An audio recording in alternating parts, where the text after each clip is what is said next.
It was a Friday night when my wife told me she was going out with some friends from work.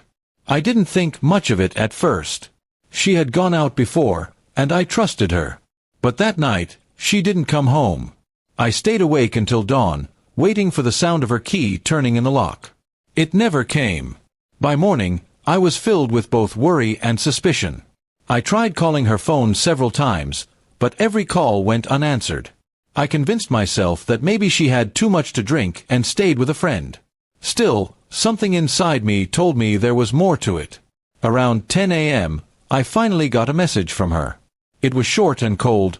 "Don't worry, I stayed with a friend." No apology, no explanation, nothing to calm my nerves. That text alone told me the truth I had been trying not to face. She wasn't being faithful. I decided not to confront her immediately. Instead, I kept quiet and began observing. Over the next few days, her behavior only confirmed my suspicions. She was glued to her phone, smiling at texts she wouldn't share, and suddenly taking longer trips to the grocery store. It was obvious she thought I was blind. One night, after she went to bed, I checked the phone bill. The same number appeared dozens of times late at night. I dialed it, and a man answered. His voice alone made me furious, but I hung up without a word. That was enough proof. I didn't want a screaming match or drama. If she wanted to betray me, I would let her dig her own grave. My plan was simple: prepare everything quietly, and when the time was right, make sure she had nothing left to stand on. Over the next week, I moved money from our joint account into my personal one. I gathered documents, printed the phone records, and even made copies of her text conversations that I managed to catch. Piece by piece, I built my case. When Friday rolled around again, she tried the same excuse. "I'll be home late, don't wait up." This time, I just smiled and said, "All right, have fun." She looked relieved, almost too relieved, like she thought she had me fooled. That night, instead of waiting, I packed her belongings into boxes. Clothes, shoes, everything she had scattered around the house went neatly into the garage. By morning, the house was spotless, without a trace of her inside. Around noon, she finally texted again.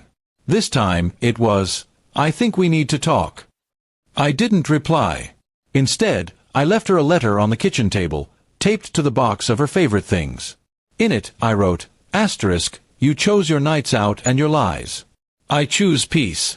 The bank account is closed, the locks are changed, and the lawyer will contact you on Monday. Enjoy your new life.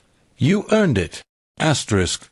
When she finally showed up at the door, she tried the handle and realized it had been changed.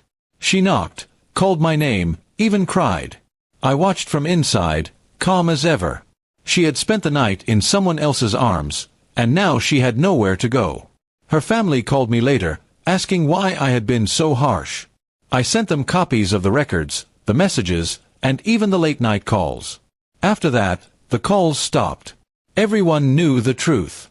It wasn't easy letting go of years of marriage, but the weight of betrayal lifted the moment I closed the door on her for good.